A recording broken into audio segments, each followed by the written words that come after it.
Well, not every day you get to talk to somebody as interesting as the illustrious... fuck that shit. Yeah, We're talking to Tenbond today. Thank you. It's much better. Interesting. Okay. Oh, you thought I was being serious? Do the YouTuber person. Oh, you're hey doing the guys. ironic thing. I was only pretending to be stupid. I can't stand that fucking like patronizing ass voice. Anyway, so we're here to discuss some things. So, Mr. Tenbond, who the fuck are you? Tenbond. Interesting. I am a Midwesterner, 26-year-old Midwesterner on the internet who happened to find out that he enjoys narrating stories and built a voice to suit it. And I'm halfway decent at writing some stories. Halfway? Halfway. My sentence structure is absolutely atrocious, but the ideas are there. The execution. Look, if Philip K. Dick can use as many commas as he can, I think you're good. But before we get into your written works, I do actually want to ask you quite a bit about some of that stuff because you've got a lot of shit coming out. Supposedly. Whether or not it actually makes it out.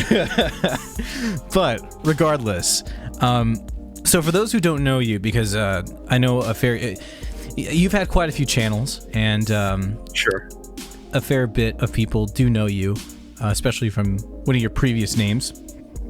But you have kind of your own niche on the Tenbond channel.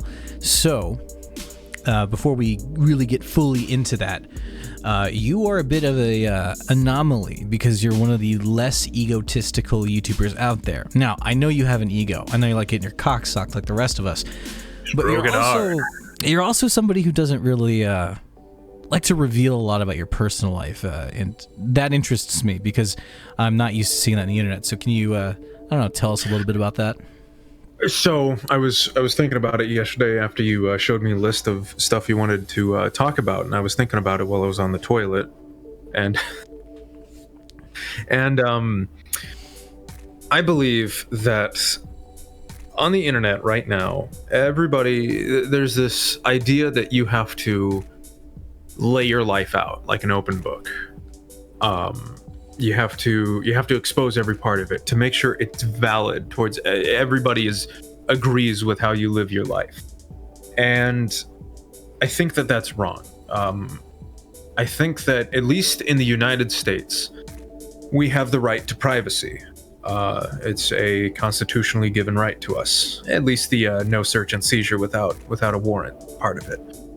But the idea is that mind your own business. Even if I'm not doing anything illegal, even if I'm squeaky clean and I have nothing to hide, mind your own business.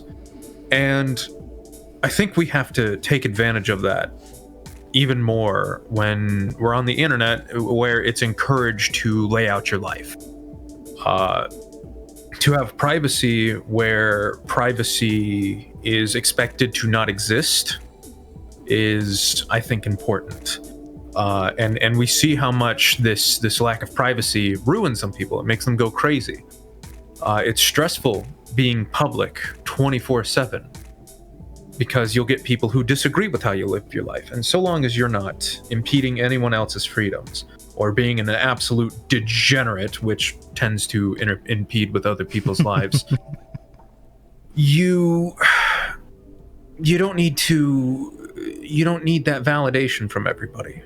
You shouldn't need it. Yes. You should be able to just live your life without anybody else telling you how to do it, so long as it makes you happy and you are not destroying anyone else's lives doing it. So I got two questions for that before you go any further. Does that extend to people like Nick Ocado, who are the exact opposite of you and put their every bit of information out there and use the validation to force feed themselves to death? Yeah, no, it is. What happened to him it scares me. How it's just like it's not like I'm scared I'm gonna become that. It's seeing somebody whose life was pretty good looking. Like, you know, he was a violinist, he was doing pretty good, and then Damn something good just one, by the way. snapped. I never watched his previous stuff. I've only known him as what he is now. The deep dive is extremely interesting, but yeah, he's one of those cases that totally went down that path. So I see what you're saying, but go on. It just freaks me out that someone can throw themselves down the stairs that hard and seemingly without warning. And I do believe that he should be more private with his life. I believe everyone should, especially, unfortunately, there are teens and kids on the internet. But since I would prefer it if it was, you know, the internet was just adults, like you could only be an adult to get on it. I don't think teenagers should be on the internet.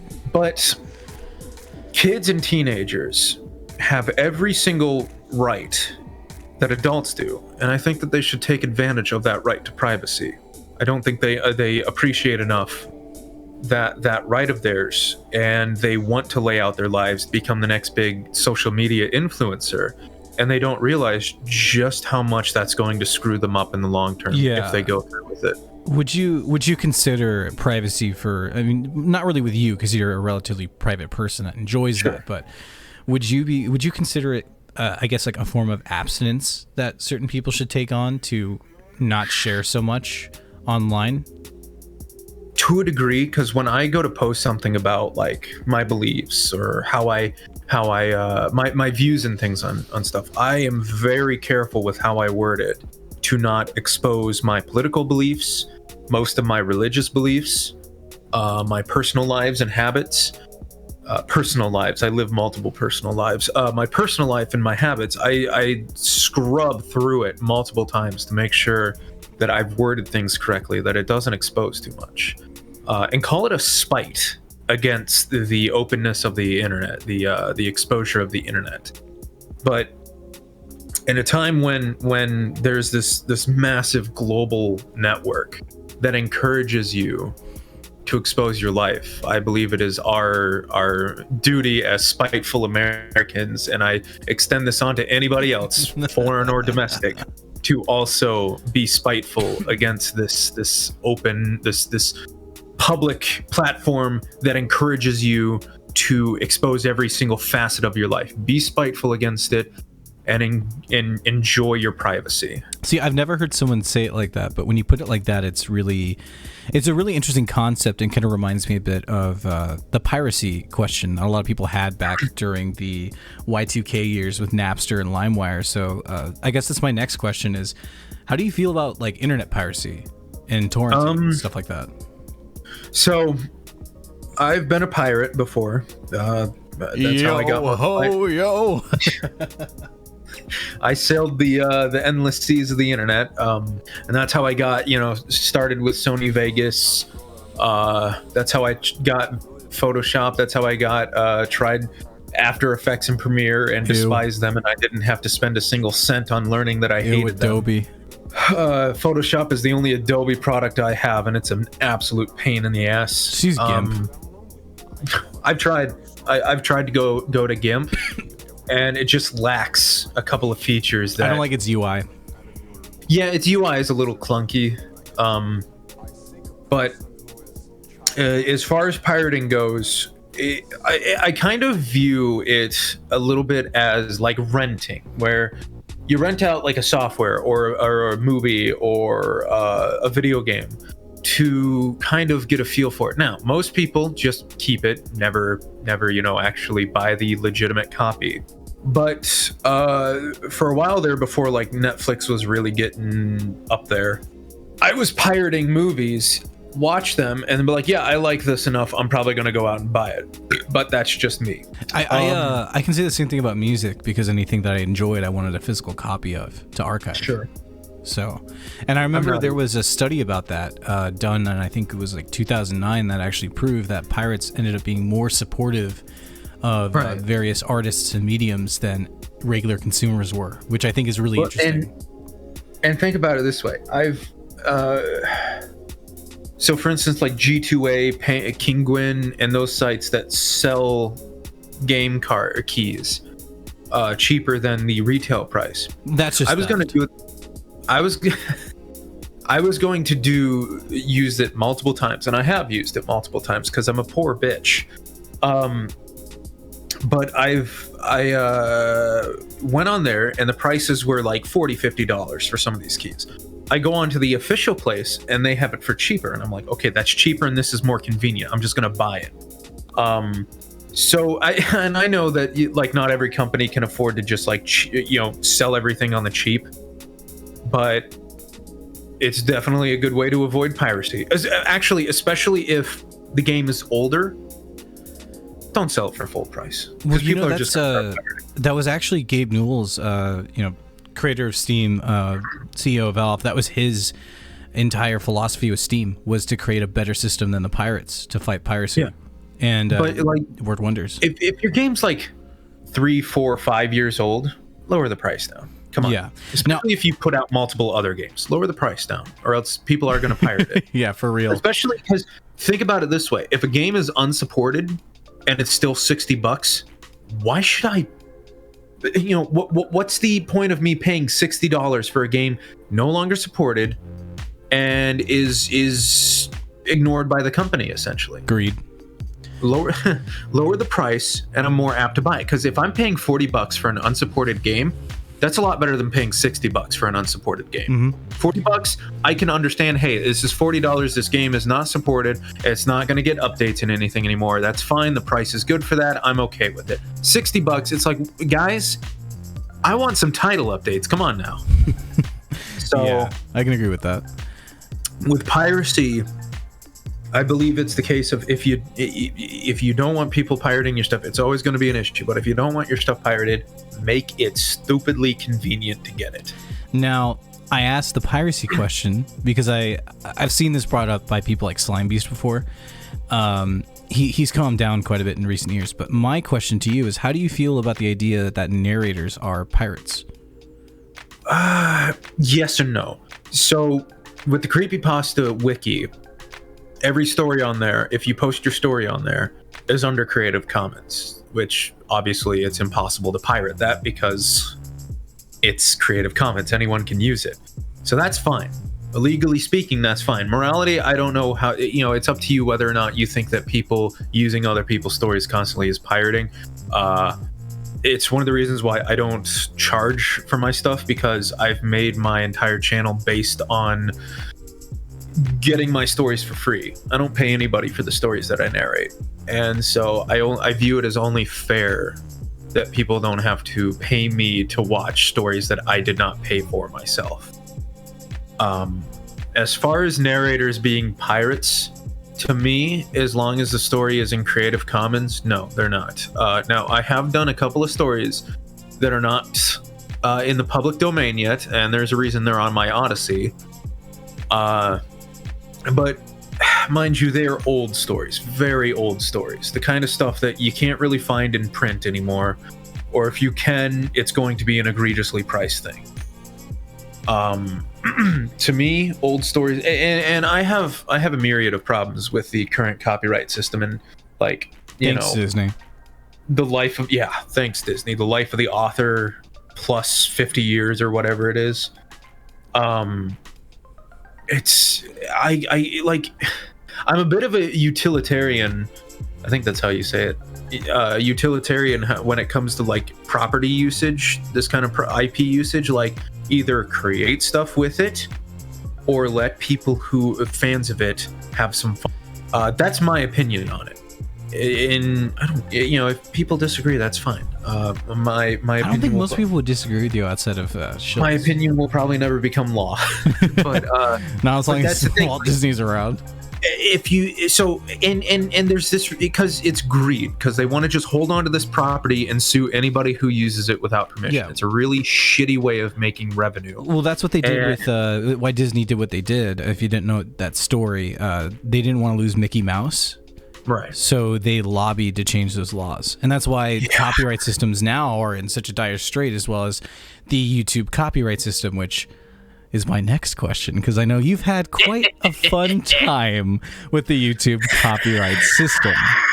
Because a massive part of the appeal, at least in my opinion, to your narrations, which we'll get into in a second, is the fact that you make it really cinematic with your use of soundscapes and music from soundtracks and different things like that. You're not when I can apply those soundtracks. You're not a basic bitch that just uses Mayuji music and I mean, my safe space is my comfort zone is Mayuji, but I try to break out of it as much as possible. I've worked with Mayuji since I started 9 years ago, so he's my comfort zone. And yeah.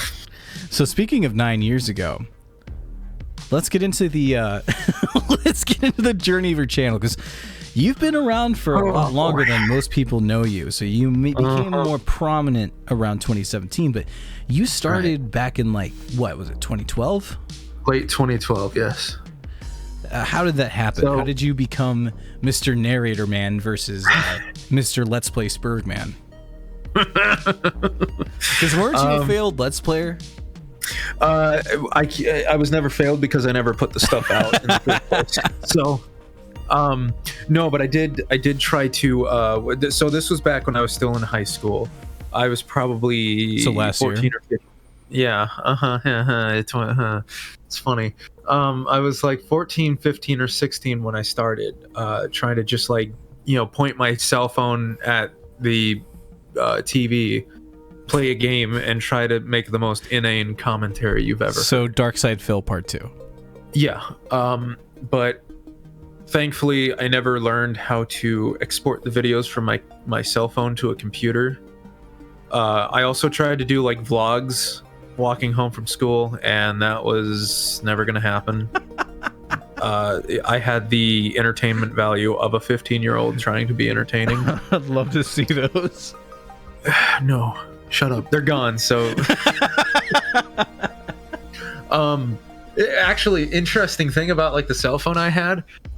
So it was one of those where you slide it up, and that's how you get the camera out. And it had this little mirror. Old fucking phone. Holy shit! It had. I was around during the days of the phones where the NV2. Possibly. Let me. Envy the word. No. The phone, the NV2, is one of those flip up phones. It had one of those. Okay, yeah, no. So but it was also one of those old brick phones, cell phones, where you flip out that piece of plastic that seemingly did nothing, and then it had that antenna. I was around for some of that stuff. I mean, granted, that was because it was a hand-me-down or something like that. Yeah. But I was exposed to that kind of shit. But yeah, no, I've been around since the old flip, or not the old flip phones, but the flip phones with keyboards on them. Okay. But this one that I had, when you slid it up, right next to the camera was this mirror, so you could take selfies while barely being able to see your reflection. That just sounds like hell. But anyways, so I was going through memes, the old 2010, 2011 memes, top text, bottom text stuff. And I came across one. It was a paranoid parrot meme. If anyone's curious, just look them up. They're enchanted vice animals. They're the quality of those memes. And one was a tap on the window, it's Slenderman. And, at the time I had no clue who Slenderman was. So I looked up the stuff, and my first exposure to him was a creepypasta wiki thread, a story about him, which obviously is one of the worst places to go for any kind of actual factual things about stuff. So I read it, and I was like, whoa, this is crazy. I didn't know what creepypasta was at the time. I was 14 or 15. Okay, so you were young. No, actually, so I had to be 15 because I started when I was 16. And it was only a year after or 6 months or so. I don't remember. But anyways, so I looked into Slenderman. Some person with peak IQ levels was like, oh, I heard that if you research the Slenderman, he'll come after you. And well, did he? That freaked me. What? Well, did he? It's hard to say. I've seen a bunch of feds around, and I'm not sure if that counts. What's a fed?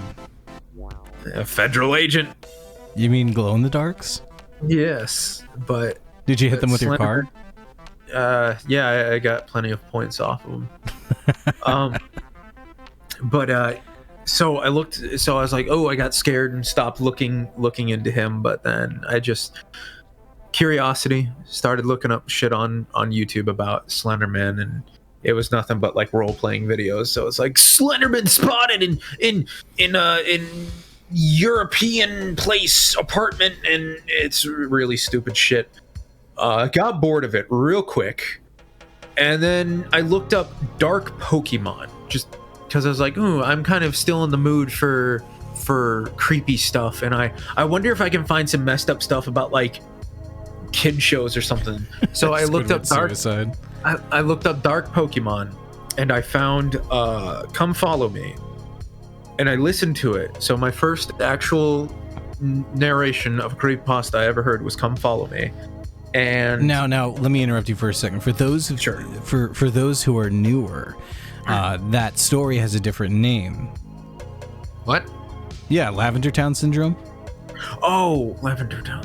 Okay. Yeah, well, you're talking about the one where it's about the first like 100 something copies of Pokemon Blue and Green.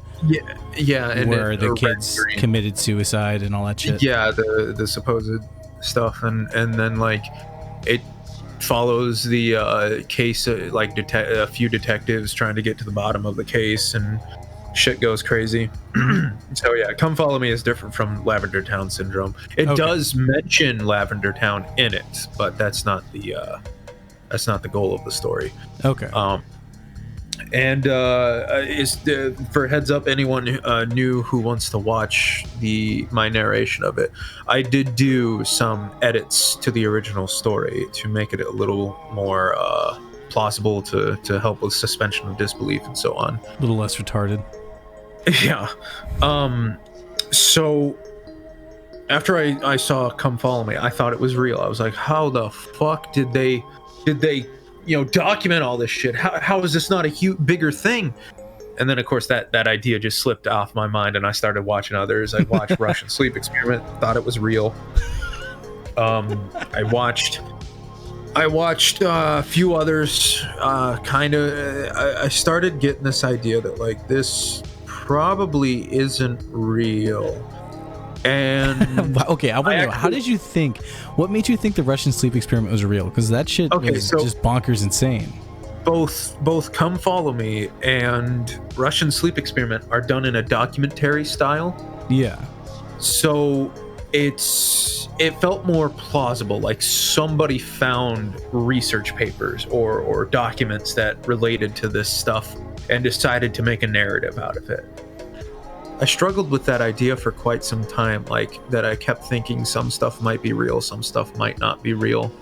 And it wasn't until I was around until just before I started narrating that I realized, yeah, no, this stuff is bullshit. The latest I ever thought that a story was real, and this was years ago, was Pen Pal. But that's because in the book, the author puts in a fake police report to kind of try to sell the idea that it's real.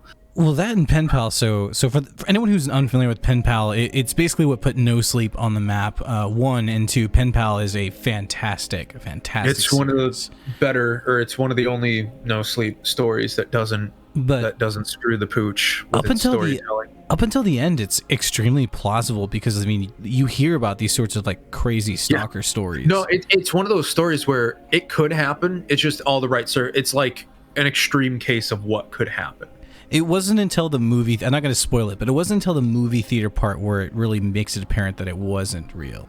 Yeah, no. Before that, it's all a lot of like his childlike memory leaves a lot to be desired, which feels realistic, and so you can imagine that this stuff happened. Yeah. But then, of course, screens and then Friends kind of gives you the idea that, you know, this is a narrative. But the nice thing is it's wholly based within reality. All of this stuff can actually happen. Now, Pen Pal was, I remember we had a private conversation. Pen Pal was one of the stories that really inspired you to write, isn't it? Yes. So I'll jump ahead in my history with creepypasta. When I first saw the first chapter of Pen Pal Footsteps, in 9 minutes, I was hooked. And then I watched Balloons. And for 20 minutes, I was on the edge of my seat, sweating through my shirt, craving for that next part to figure out what happens next. And that's never happened to me before with just a narrated medium. I'm a visual person. I love movies. I like video games. I like to be able to see what I'm doing. Or see what I'm watching. Okay, because you're not much of a reader, are you? No, I am not. Not for leisure, anyways. But for pen pal, for a narrated medium to have such a huge effect on me, a huge physical and mental effect on me, I was like, yeah, no, this is something else. I gotta get into this. I gotta figure out how to put my hat into the ring. And very quickly after that, got a cheap ass microphone, used a face mask, like a cloth face mask, as a pseudo pop filter, and attempted to start narrating. And 9 years later, here I am, boys and girls.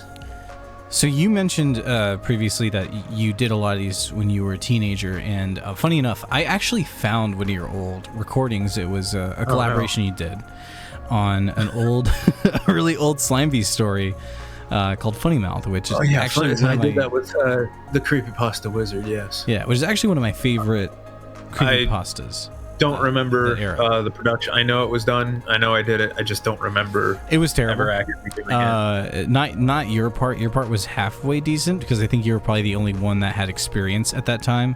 But it was just a lot of inconsistent mic quality and stuff like that. But what I found interesting. Oh yeah, no. Everybody back then was like every other microphone was different. Somebody was using a $20 Logitech. Somebody else was using a Blue Snowball. Another person was using a Yeti. Some were using stage microphone. It was all over. Yes, still is, but. As long as you have a semi-decent, like, dynamic mic or a cardioid mic, you're going to sound fairly consistent. Yeah. But what I found interesting with it was that was from an old channel. You have had a history of a few channels. So what was your history with the channel? Like the how do I put it? What is the canon of Tenbond? The official canon.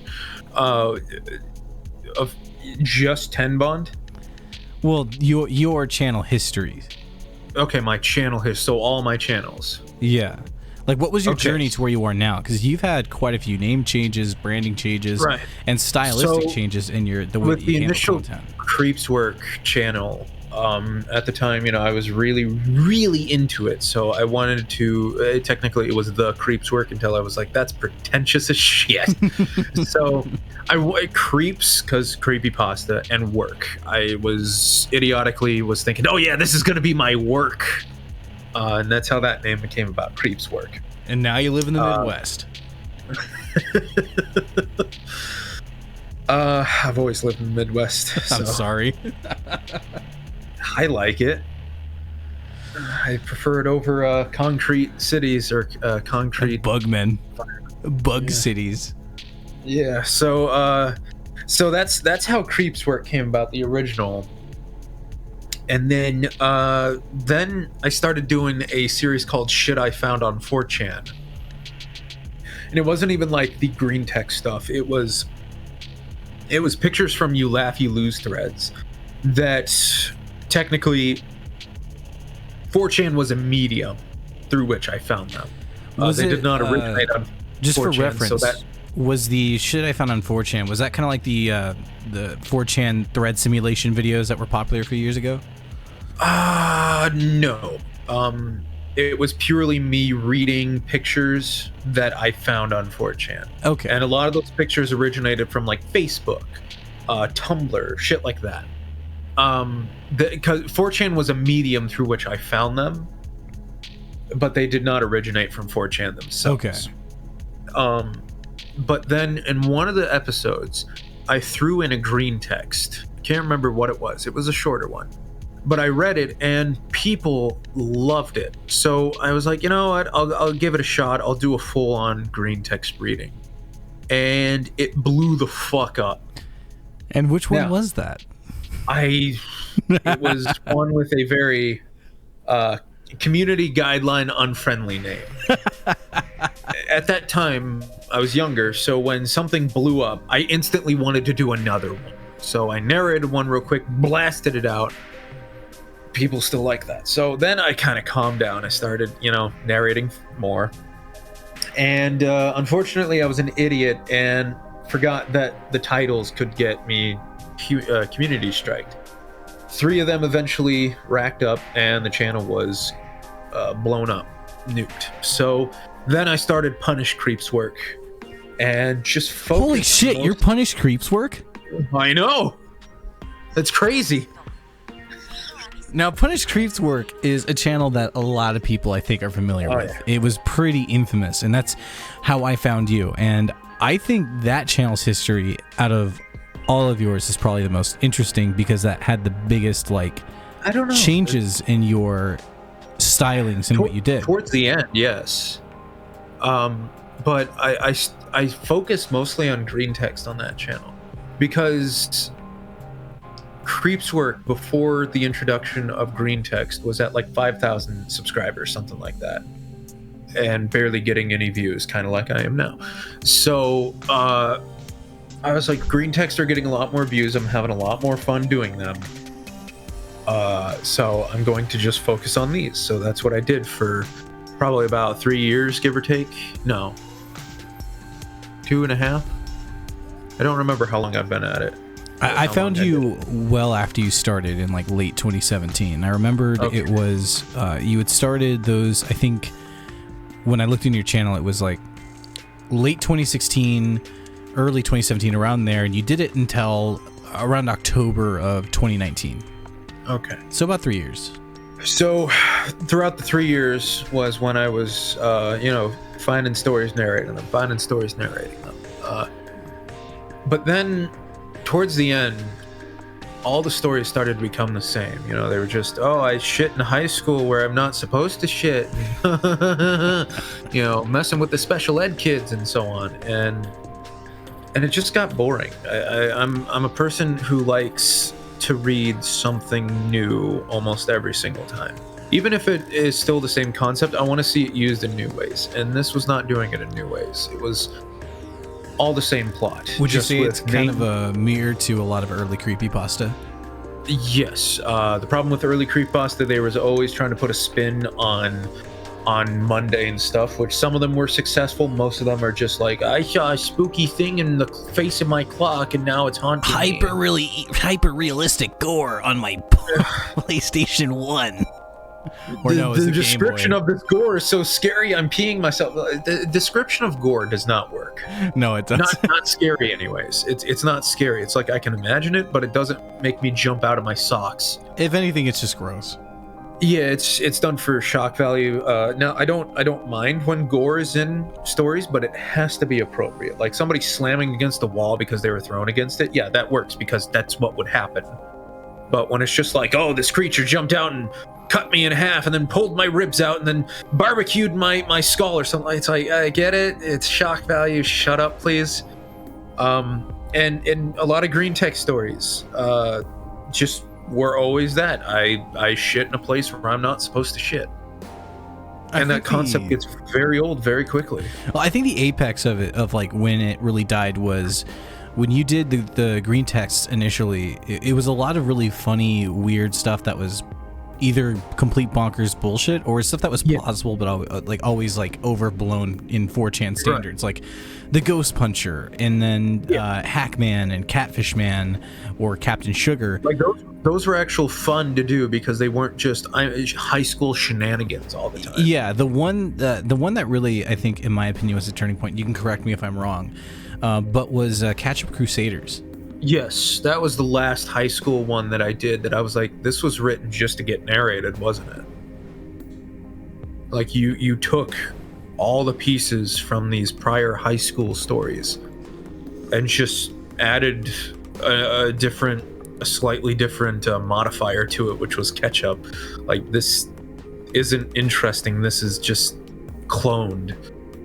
And yeah, that was essentially the last high school 4chan green text story that I did before I was like, this is getting really tiresome. And the good D&D stories were very few and far between.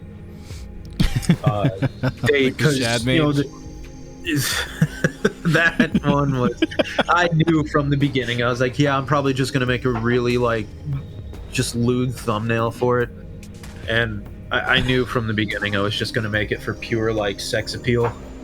I was not trying to hide that. I mean, the Shad Mage is one of my favorite of all the green text stuff you did, because it was just it had the same energy as like the old stuff where it was just ridiculous, and you can see this happening in an actual D&D it had a lot campaign. more it had more character to it than a lot of them did. A lot of them relied on the gross out factor, I think, than they did with the actual contents. Yeah. Or the characters. But after that, I was like, you know what? I want to go back to... I went through the comedy phase. I had my laughs. I had my fun with it.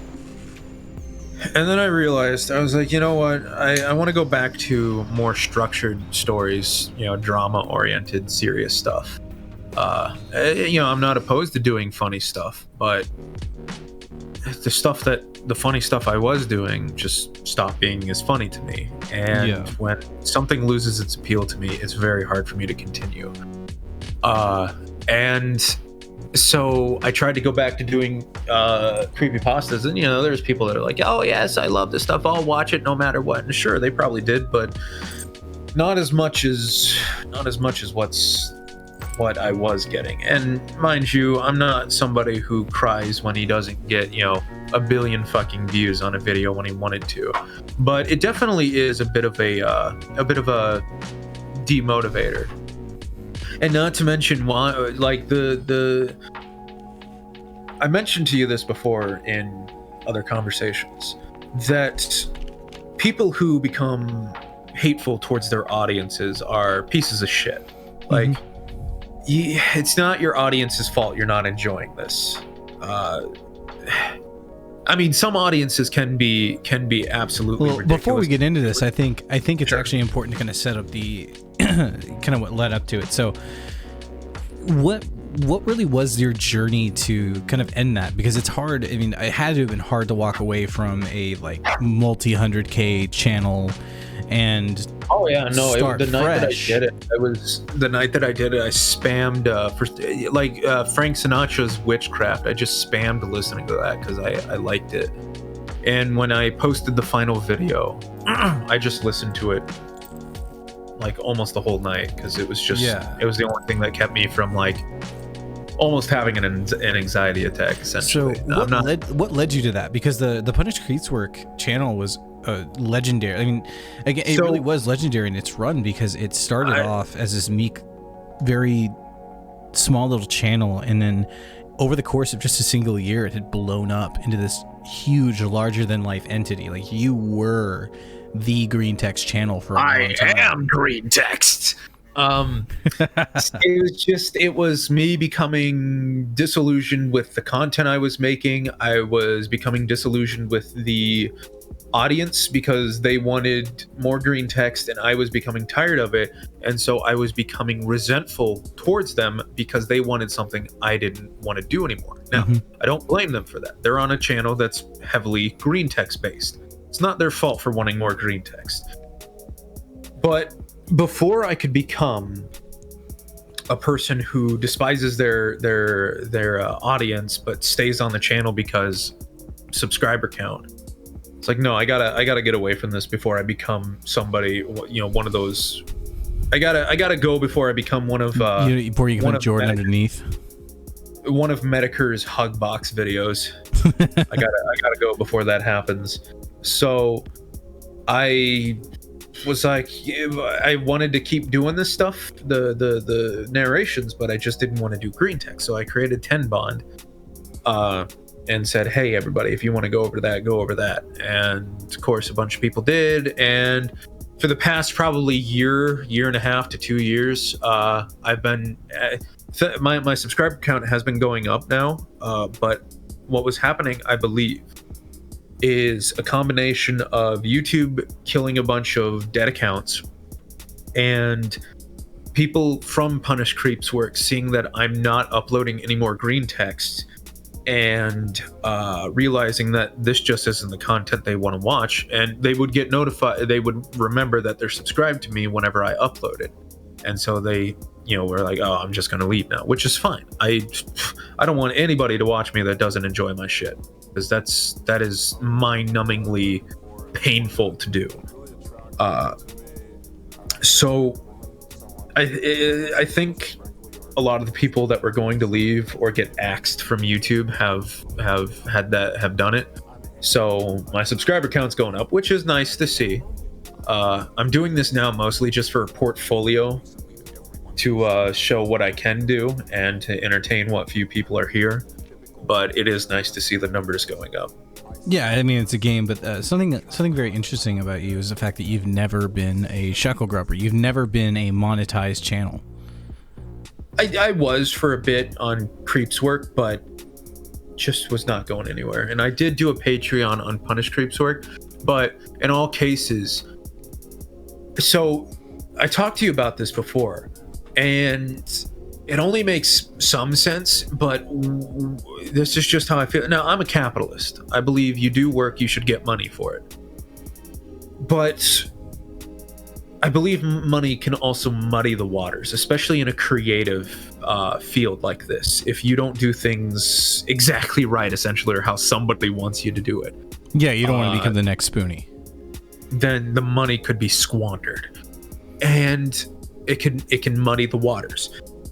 And when I was running Patreon and whatnot, I felt like if I didn't use this money strictly for channel supplies, like maybe a new audio interface, maybe a new microphone, pop filters, so on and so forth, things that would help keep the channel going and improve it, if I didn't use the money on that, I felt like it was going to waste. I felt like I was misusing subscriber money. And even though obviously that's not the case, they're giving me money just to make content, it's just how I feel about it.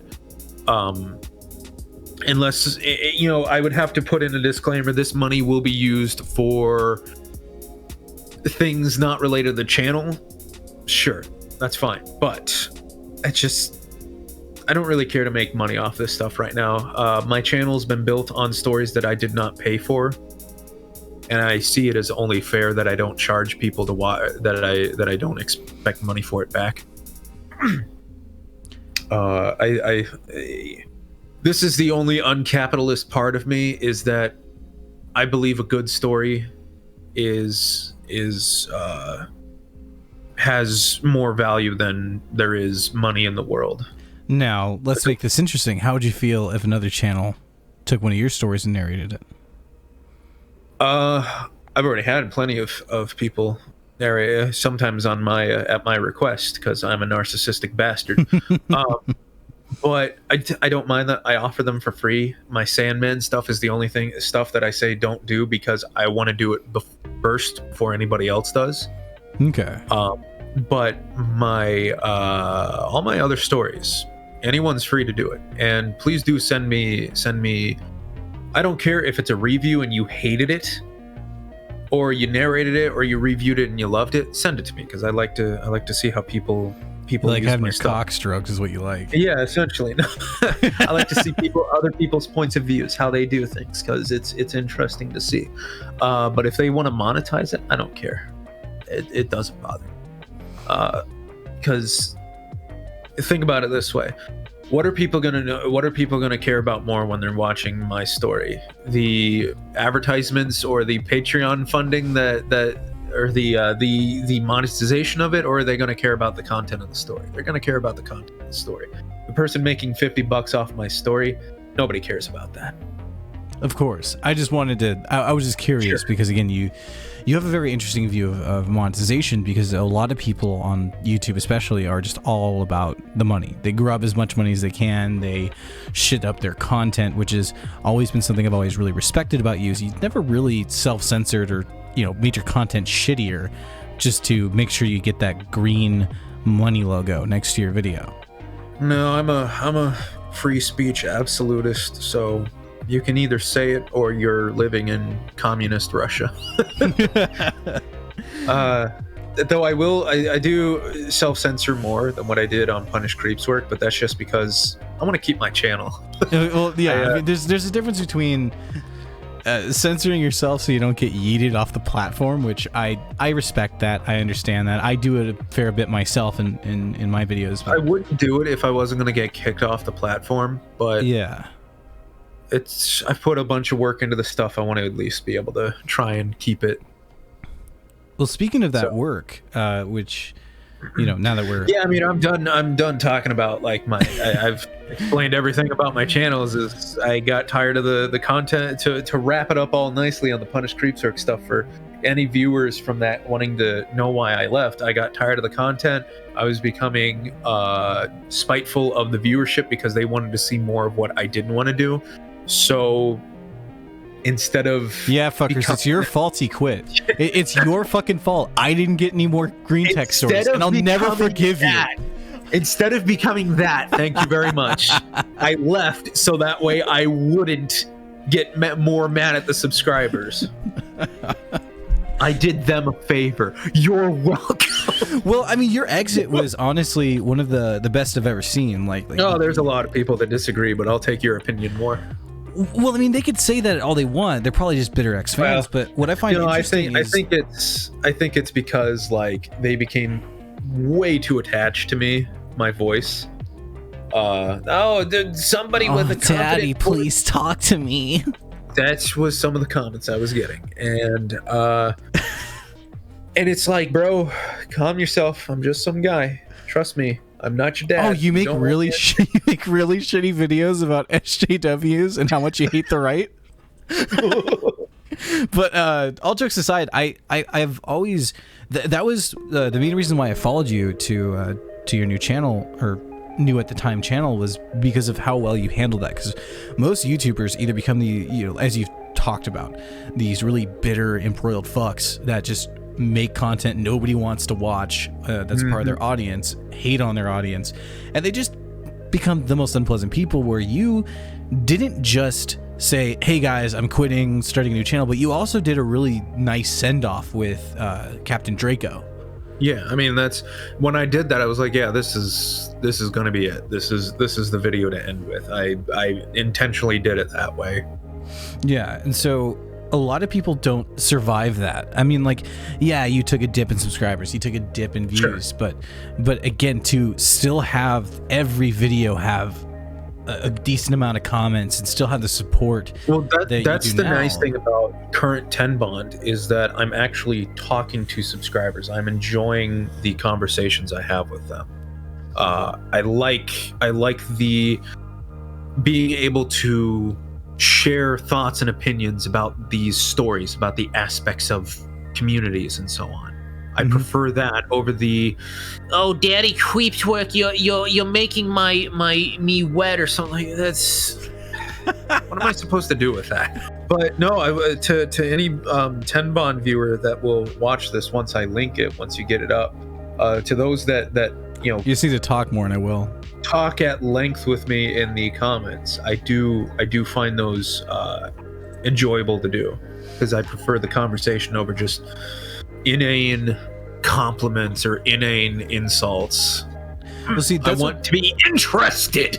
Well, see, that's what brings me to what I think is like the most alluring part of your current channel. It's not just the stories, right? Like, you have the stories, you have the narrations, you have the original works that you do, but my favorite thing you do is your in review series, where you deconstruct and talk about these things.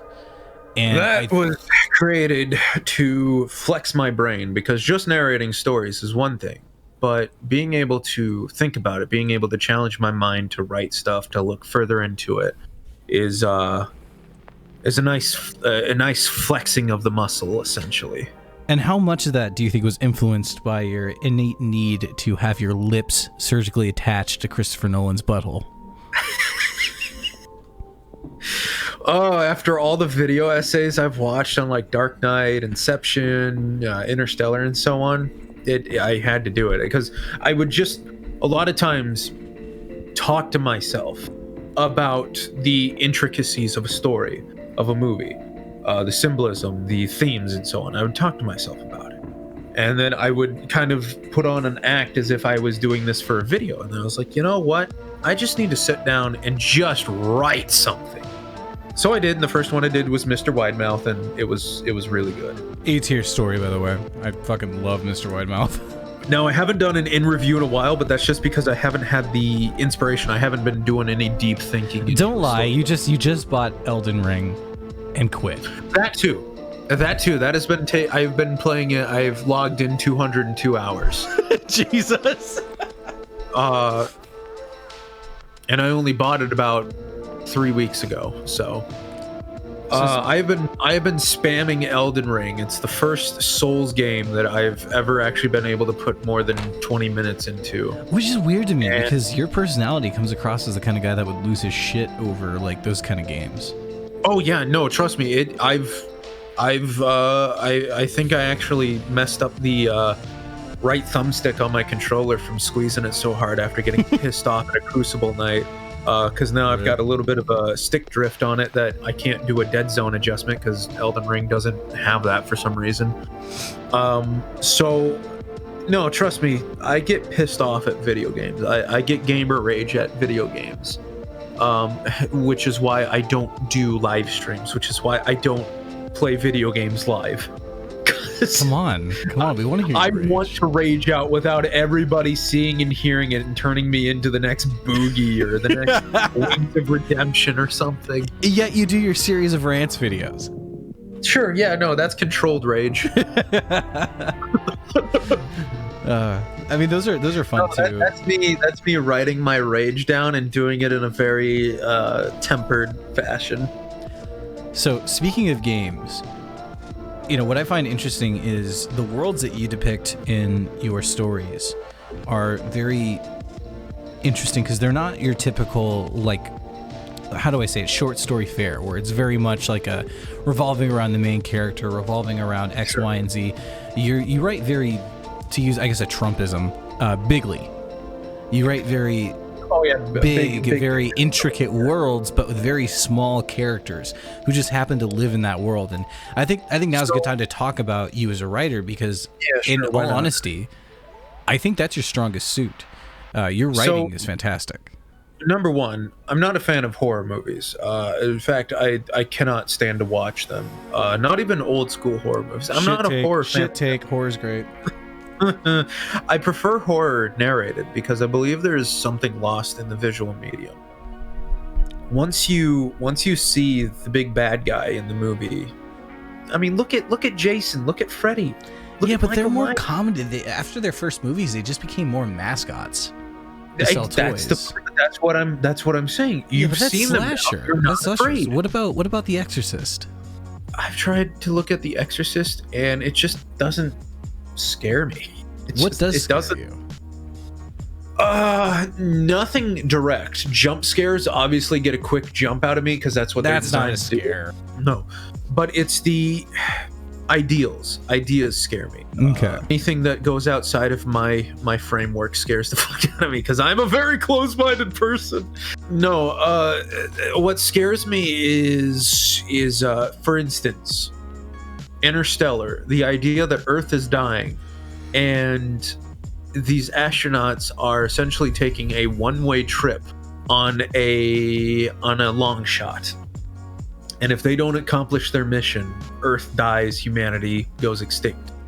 That's dread. That is scary as fuck when you start to think about it. And dread, long game dread, I think is more scary than direct horror. Is that why you like Lovecraft? I like the ideas of Lovecraft. His writing itself annoys me. It's atrocious.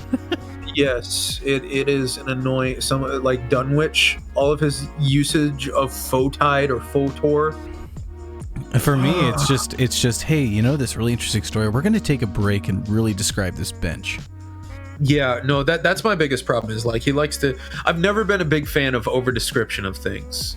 Well, I like to do the most basic description and get on with it. Well, you know why they did that was actually because during that time if you were writing for a magazine like he did, and Poe was like this too, which is why he also suffers from this.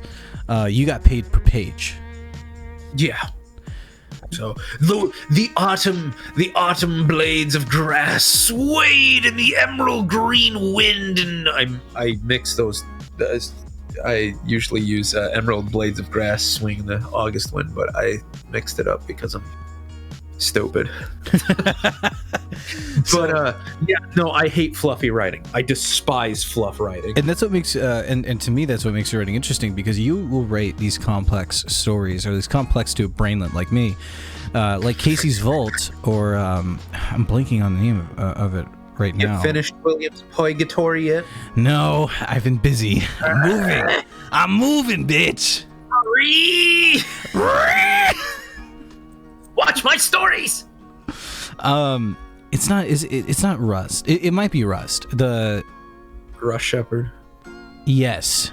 That story goes into multi-dimensional. That story is fucking Kino. So, I have this real big problem that I'm trying to fix in Sandman, where I only focus on one character the whole time. I want to kind of, at least in Sandman, I want to be able to show different perspectives of different characters removed from Sandman. But I'm a singular. When I write a story, I'm usually focused on just the character that's experiencing the shit. And to write outside of it is kind of difficult for me. In horror, it tends to work because what the character doesn't know, you don't know, and it scares you. But in a story like Sandman, where it's sci-fi adventure, you kind of need to know more than one side in order to get a full picture. But what I believe, so with Casey's Vault, with Rust Shepherd, with Amazing Man, and a lot of my writing prompt stories, I love implication stories where it's really small scale. What's happening is in an isolated area, but under the right circumstances, this could be global, could be continental. This could change society as a whole if it were ever to get more attention or under the right circumstances. So very Half-Life-esque. Original Half-Life, yes. When you're given the input, when you're given the subject of this base, the science base over in Mexico is getting invaded by interdimensional aliens, and it's only secluded to there. Once you start to think about it, what if this breaks out? What if this gets out to the world at large? Would Earth be able to handle it? Would human society be able to handle this stuff, both mentally, physically, militarily wise? You know, would we be able to survive this? What would be the consequences of finding this out? Would people would there become new mental issues knowing that there's these huge things outside of yourself? Would people start having mental issues around it? Would we change how society operates knowing this new stuff? Once you start to think about that, then it really starts fucking with you. You really start just getting this, like, for me at least. I mean, we can look at reality, which is what I find interesting about like that idea, is you can look at reality and just how people reacted to certain things, like when whether you go all the way back to when we first found out that the Earth was round, or even to just the implications of nuclear war during the Cold War era. Sure.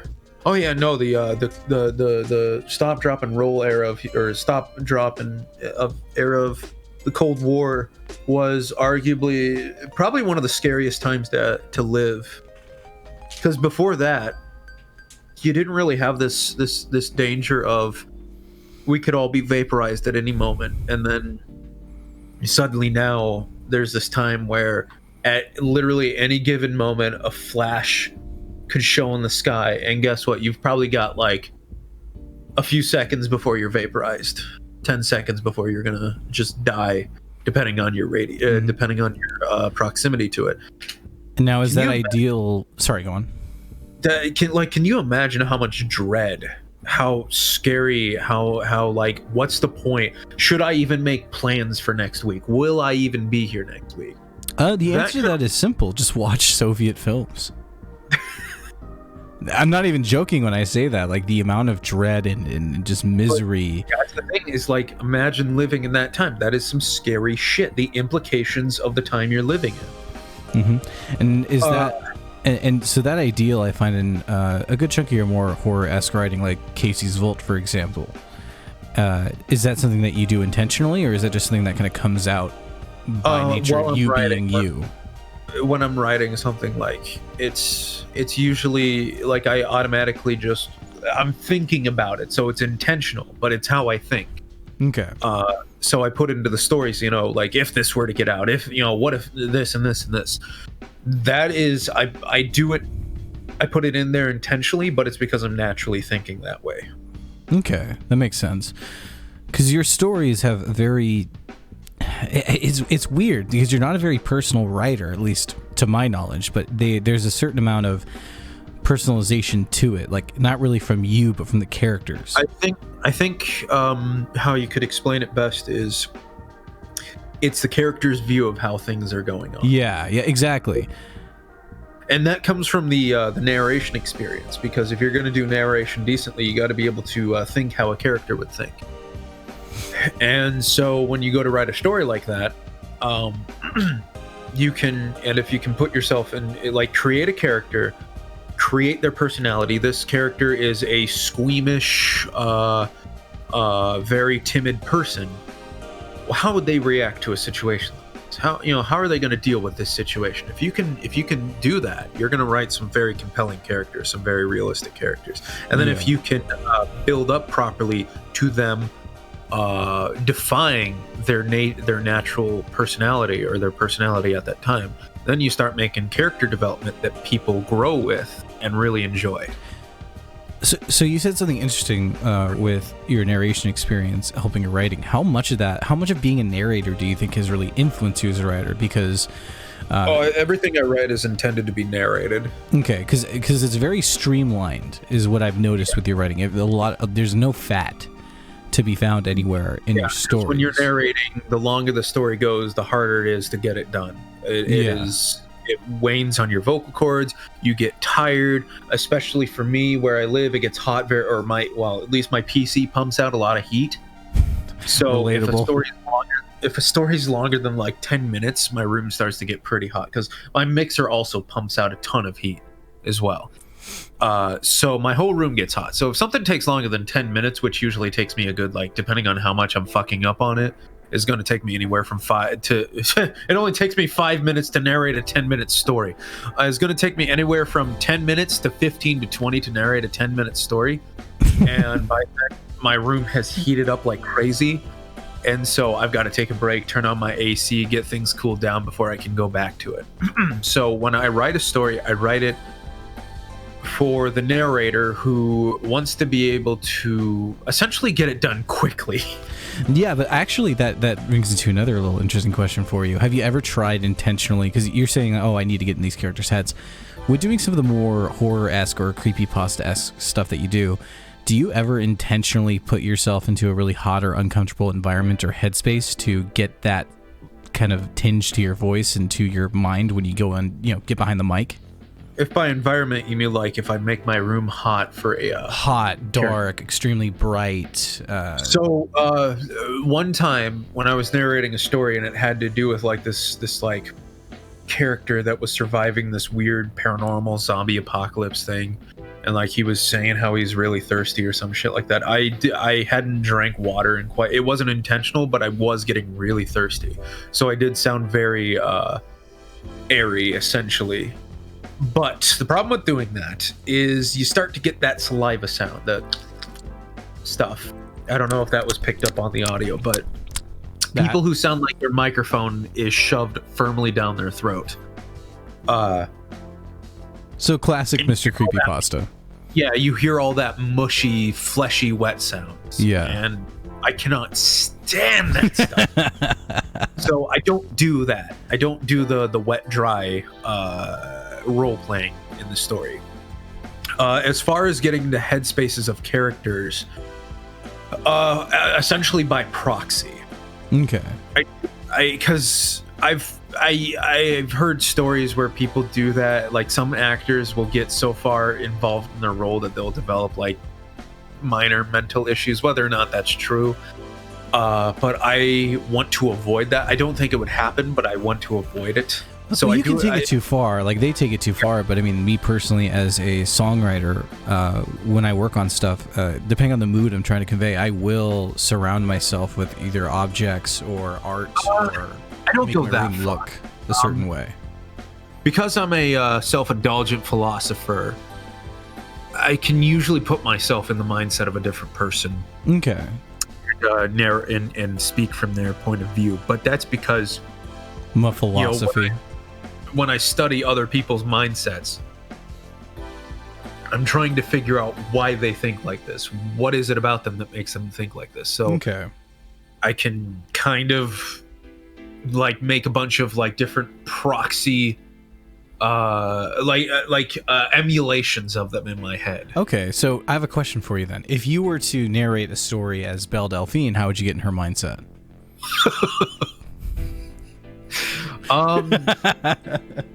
That's a good one. Take a bath first, bottle the water, chug it down. Get gut rot. Didn't that happen? Didn't someone get hospitalized for drinking her bath water? I heard so much stuff about the bath water. I don't know how much of it is true, how much. Yeah. I'd like to believe. As for legitimately, if I were to try to get into her headset, it'd kind of be difficult because I don't know her. I don't watch her stuff. That I've only seen stuff on 4chan related to it. I would say that one, it wouldn't sound good because I have a male voice, and trying to do the ooh, I'm a sexy gamer girl is not to go over well. If I'm doing it, trying to do it seriously, it's not going to be serious. Comedy, I could probably do it, but then it's just being ironic, so it's not really in her headspace. Yeah. So for that, it could very well be impossible for me to do it. How did you get in the mind space of the Southern Ninja? A classic from your past. I just channeled my inner 4chan idiot. I was like, yeah, I'm just going to go full mentally handicapped for this one. Full Pepe. Well, so for instance, in these lines I'm doing, like I do Snake and Thanos for it. When I'm doing Snake, I'm just memeing, essentially. When I'm doing Thanos, because the lines are a little bit more serious, I do adopt a little bit of like the physical mannerisms of him. Okay. Just to help me feel that it a was little actually bit. My next question. Do you move around a lot when you record? Because when I record, I move around. I talk with my hands. I'm a hands talker. Okay. So I do that, and though I try to keep it on a down low when I'm recording, so that way the sounds don't get picked up in my microphone. But I also, like, if I'm doing a specific character from like a pre-made piece of media and I've seen it, I try to remember scenes from them, how they vocalize things, how they, their face, how they moved, and so on. I try to remember that, so I can capture it. My nose is getting stuffed. This always happens whenever I talk for a while. Maybe that's a good way of getting into Belle Delphine's head. Is just getting stuffed. I gotta start moving like her. I gotta watch all of her stuff so I can remember it. You gotta start shaking your ass on camera. Buy a few bad dragons. Nobody fucking wants to see that. Not for me, anyways. But yeah, as far as I think it is a little. Daddy Creeps work. Show me that ass. I think it is a little pretentious when like people say, "Oh, I imagine myself as this character. I become them." No, but you have to embody them. When I voice a character and I need to get into their mindset, I emulate it. I don't become it. I emulate it. So there's a part of my brain that's always like, okay, this is an act. How would they do that? There's like a partition in my brain, if we want to use computer terms.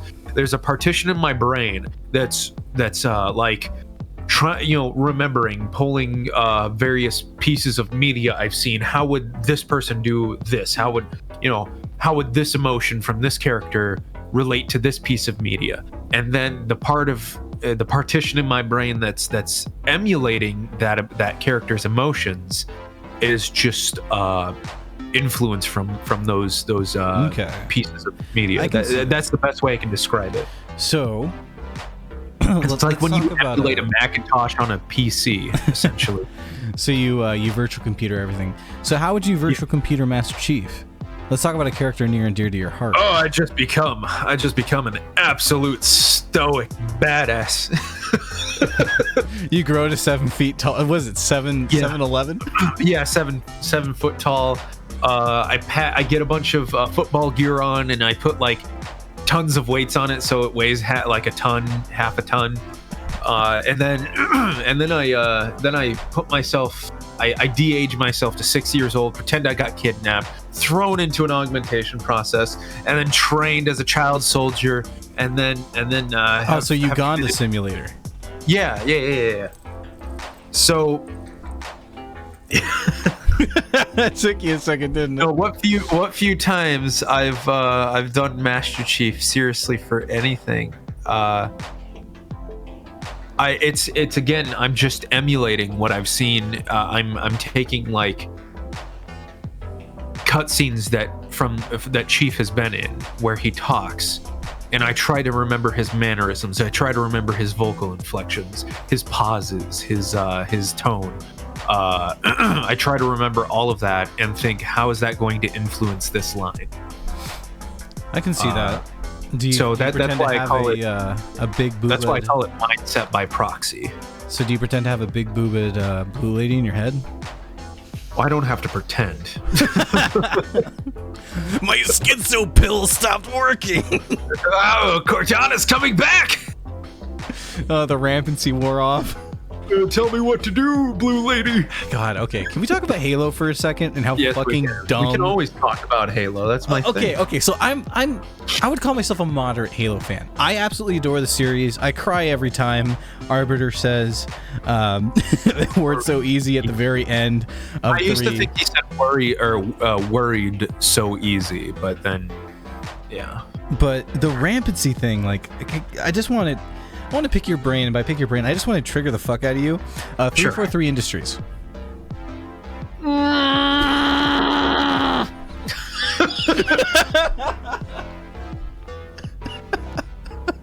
Power Ranger armor of Halo 5, the dog shit story of 4. I refuse to give 343 any more money for Halo.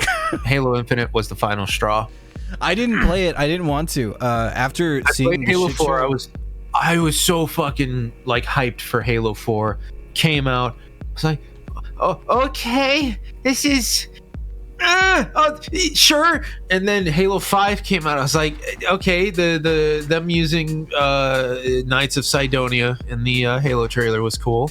But then I played it. I was like, this isn't Halo. Why am I playing Power Rangers, the video game? This is literally okay. So my issue is that it's just that there's none of the original DNA of the story, of the feeling, the vibe, the atmosphere. Halo 2 highlights. I gotta watch that still. So don't spoil what it is. I figured out what it is about 343 storytelling versus Bungie's storytelling. Now, of course, modern Bungie with Destiny is absolute dog shit. Yeah, but they don't have the original writers they used to. Sure, yeah, no, Joseph Staten is not on the team anymore. RIP.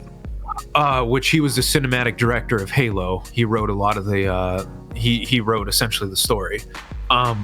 So what it is about Bungie's Halo, even though you had these larger than life characters, Master Chief, Sergeant Johnson, Captain Keyes, both of them, Arbiter, Lord Hood, so on and so forth, they were never like, nobody ever none of them were ever going hand over or head over heels trying to save one another from dying. No, there was always this sense of, we are all going to potentially die, but it's for humanity. It was heroism, but it was sacrificial as well. Like, everyone could die, but we're doing it so that humanity can survive. Yeah, it was genuine heroism. It wasn't Disney. Yeah. It wasn't the go on without me, save yourselves. No, it was I'll do it because this is what is necessary. It was to be fucking done. Sergeant Johnson, laying down his life to save Chief at the end. It was Miranda Keyes fully willing to blow her brains out. Yeah, Johnson and Miranda were just on the same page. They were going to kill each other to keep the Halo rings from firing. And of course, Truth intervened. And then after she died and Chief stopped the rings, Johnson wasn't like, no, Keys, why did you have to die? I was totally going to tap that ass. No, he was just like holding her for a minute, mourning over her. And are you saying he didn't already? What? Are you saying he didn't already? We don't know what happened between Halo. Look, Johnson, if you're in a 3-foot radius of Johnson, you're pregnant. Oh, I know what the ladies like. But anyways, he mourned over Keys' death for about 5 minutes off screen for the most part, and then it was like, yeah, we got to get out of here. Grave Mind's coming, we got to get out of here, and he took off. And not to mention, Master Chief in Halo from the beginning of Halo 3 until he finds Cortana again, isn't like, oh, we gotta he wasn't trying to get back to High Charity at any moment he could. There was a crisis on Earth. There was a bigger thing than Cortana going on at the moment. Earth was in peril. Master Chief had to worry about that first. And even when High Charity showed up at the Ark, Chief didn't go, sweet, now we can get my digital pussy back. No, he only thought about getting Cortana back seriously when it became convenient, when they were like, we need the activation index for the remade Halo installation 4. And then Chief was like, I'm gonna light it and I know how to do it. That's when he was like, okay, now we're gonna go get Cortana back, because it was necessary. Which makes it even more heartfelt to me, because it's one of those things where I never forgot about you, and when I had the chance to leave you, I still came back to get you. It has more weight to it because it wasn't a priority. Him just constantly be like, I need to get back to her. It's like, no, this guy has a sense of duty. But then when he gets back to her, it's because that's his new mission, and he is solely focused on it. Mm-hmm. So that's what's missing from modern Halo, is that sense of there's bigger things than these individual characters going on. Well, that and then a genuine sense of danger. Like, when you have a new bad guy every game, it doesn't work. What made the original trilogy so good, at least to me, was you didn't really see the scope of how bad the Covenant were until 2. And then when you got to 3, that's when it got personal. Earth is at risk. Lord Hood's little bit of exposition has just told us that most, if not all, of the human colonies have essentially been wiped out, because he says Earth is all we have left. Though I usually take that meaning that most of the other colonies, like, there's very few colonies left, and that Earth isn't the only one left, but that it is, if Earth goes, it's done. The other colonies will not survive. Exactly. That's how I took it. I can see that. There's also all the space colonies that are still out there. So one of the nice things about Halo, and this is a little niche, is that if you've noticed in almost every single video game or movie or so on, it always takes place sometime after the major war happened, and you're going a part of a new war.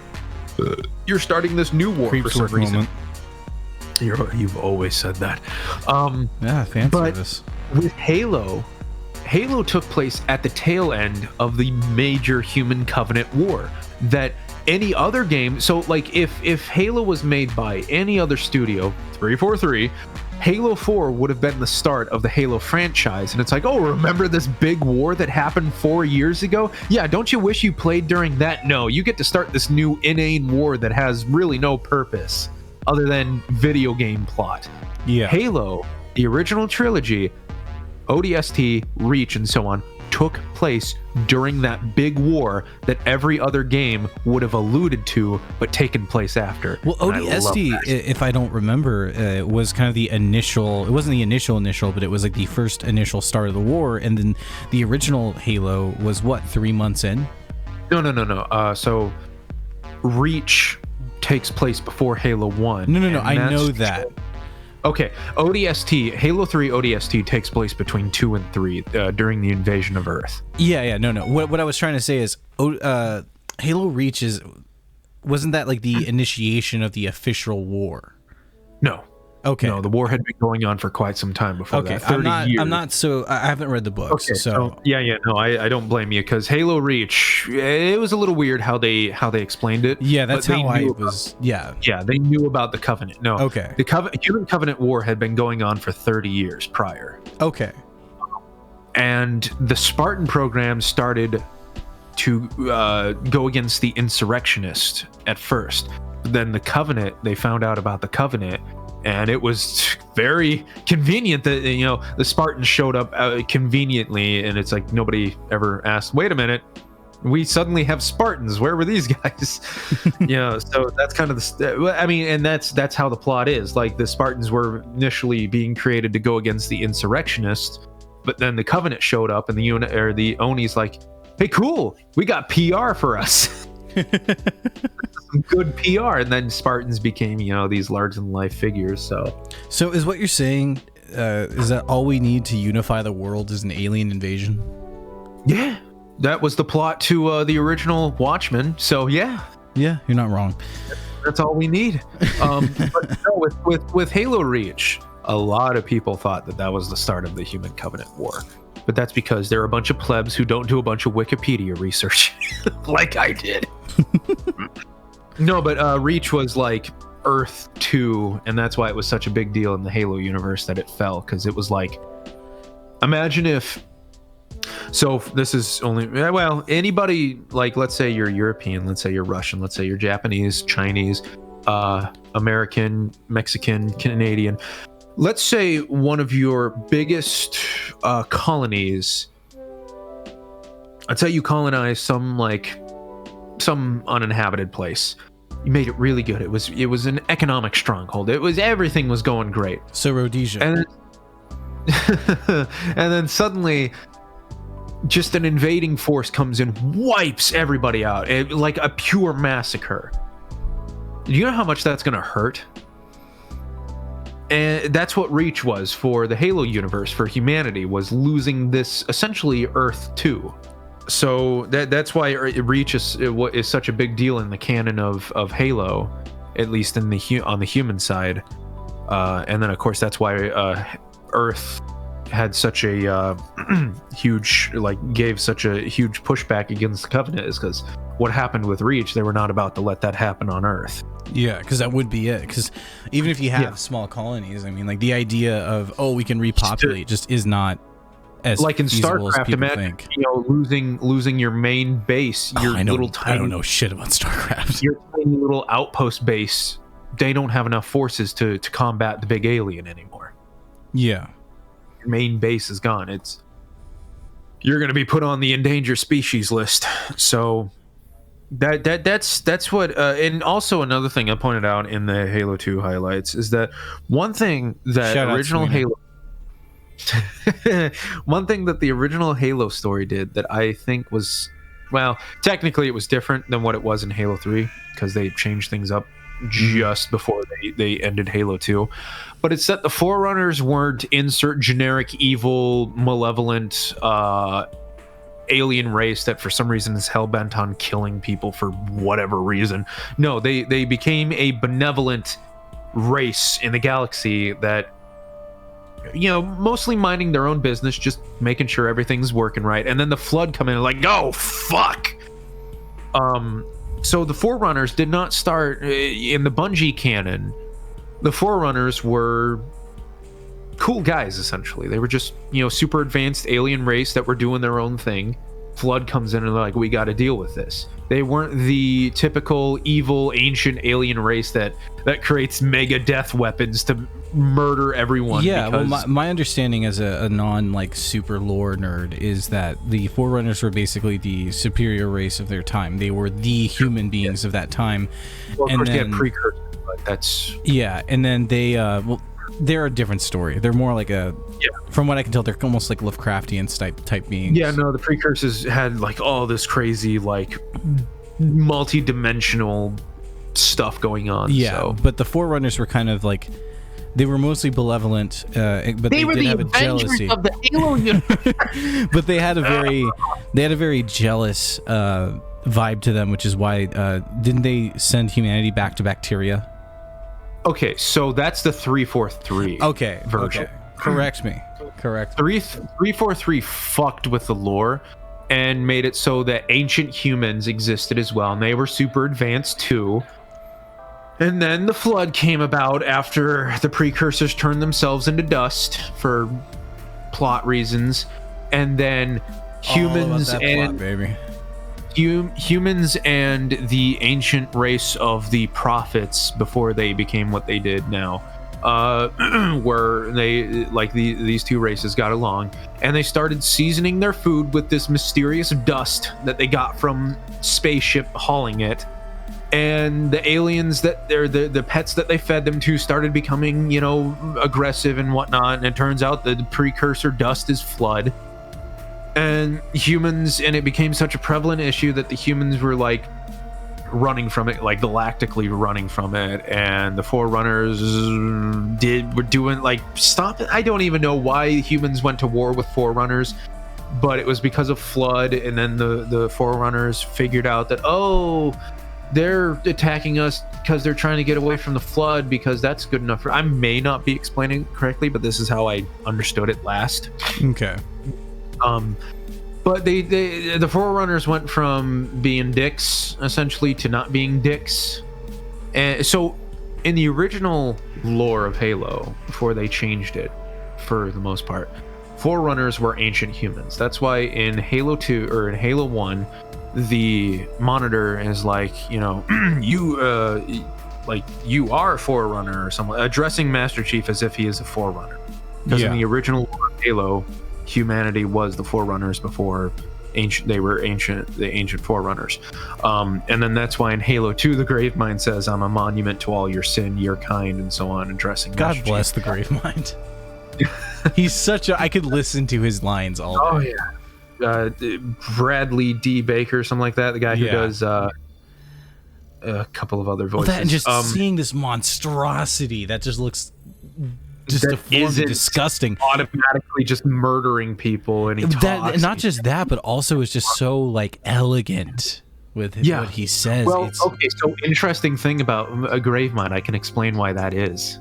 It's really cool. So, at least to a Halo nerd. So, every Gravemind throughout time has access to, I can't remember what it's called, but it's this dimensional frequency that carries all the information of past Graveminds. And so that's why they seem, you know, just infinitely knowledgeable, because any knowledge they gain is transferred into this upper dimensional frequency. Okay. And so, as somebody pointed out, the reason why Gravemind is able to like just talk so fluently, almost in rhyme, is because he's absorbed countless poets, essentially. That's why actually really cool. I thought it was just because he had absorbed all the information from the various creatures that had, you know. Well, this is just like a little fan thing pointed out, but the idea is, this guy has absorbed countless races, just countless billions, trillions of life. There had to be some elegant speakers within that. Yeah. So it's really interesting how the Gravemind works, and that's why any Gravemind throughout history, any Gravemind, no matter if like future Graveminds are always smarter because more information is available to them, but they will always retain perfect knowledge of the Graveminds before them. That is super interesting. So we've gone on. I can talk about Halo and shit all day, I but can talk about it much longer. 343 turned Halo into superhero wank. Every character is some just one-lining superhero that never has any kind of problems. Not my Halo. Hashtag not my Halo.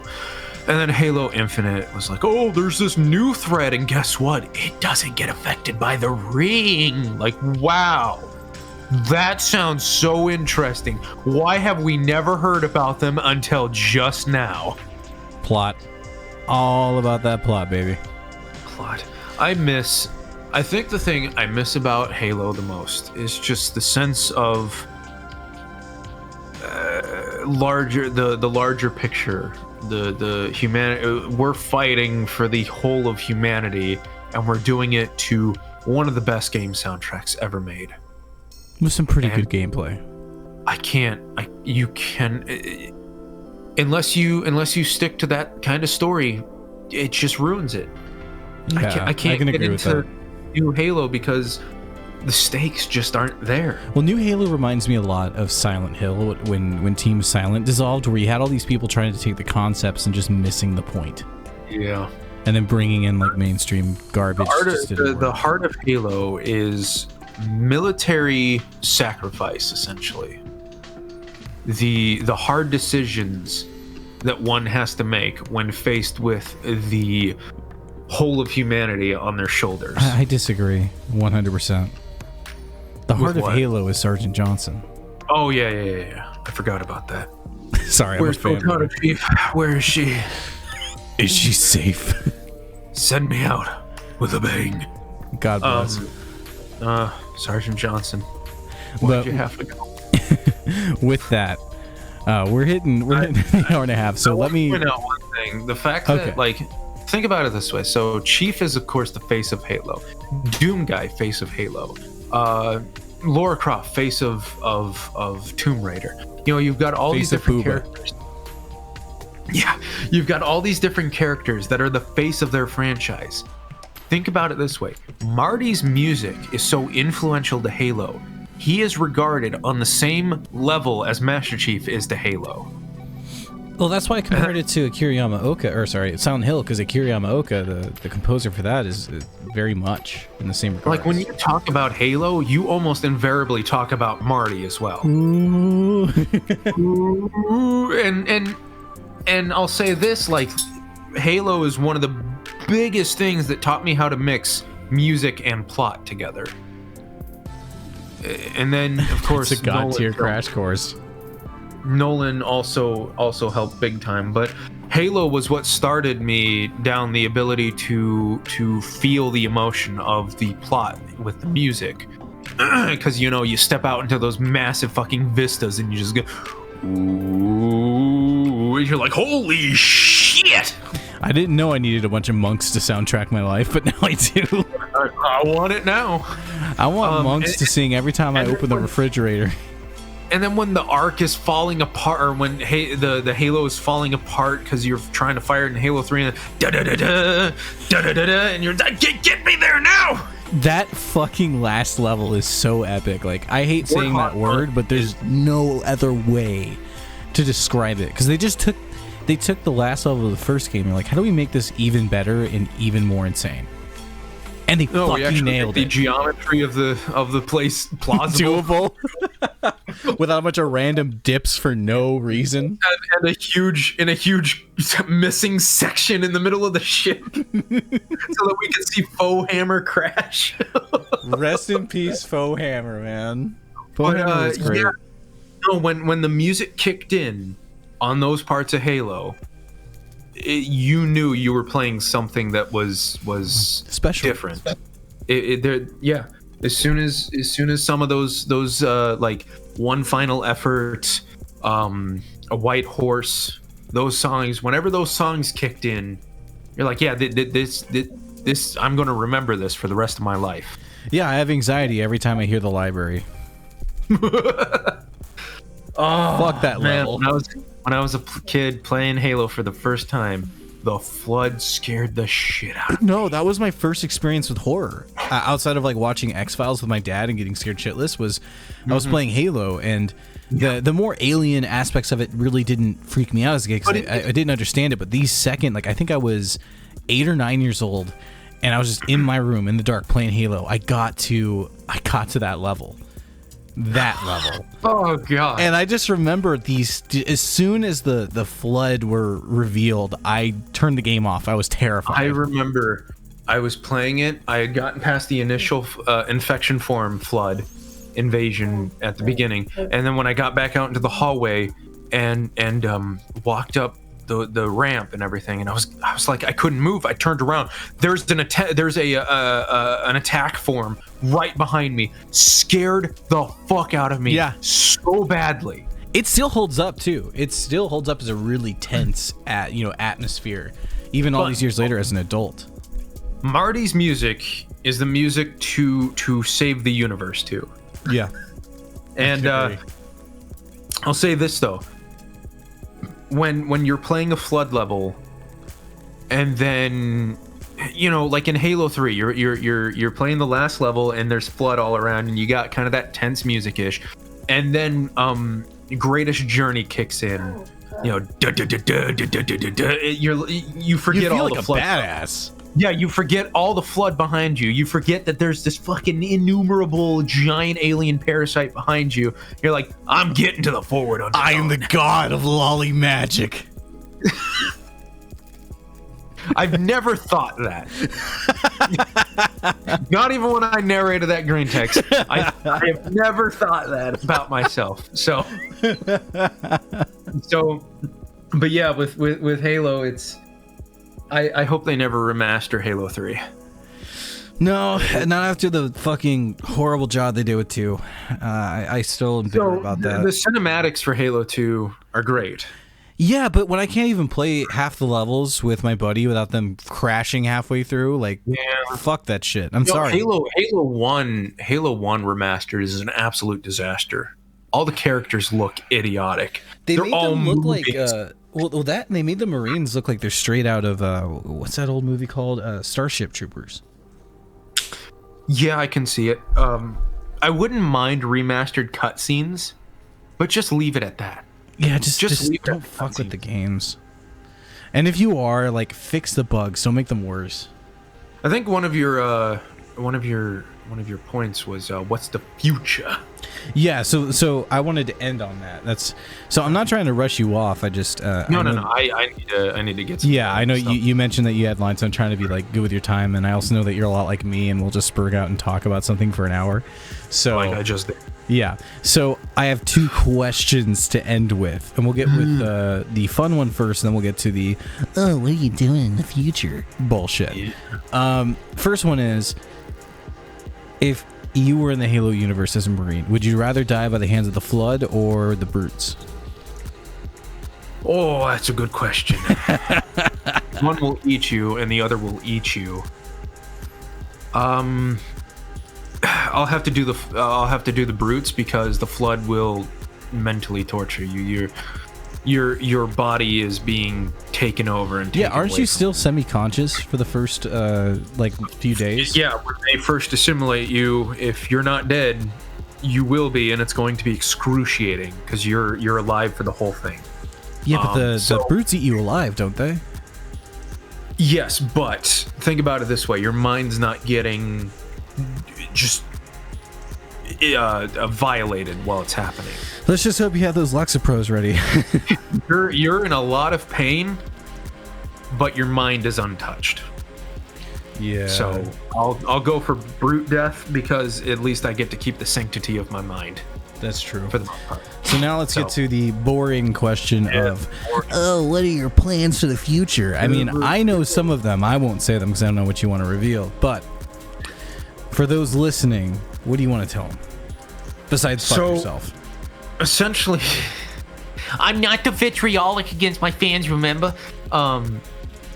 Mostly just doing more to say. Daddy, please give me more green text. I will not. So essentially just doing more of what I've been doing, telling decent stories.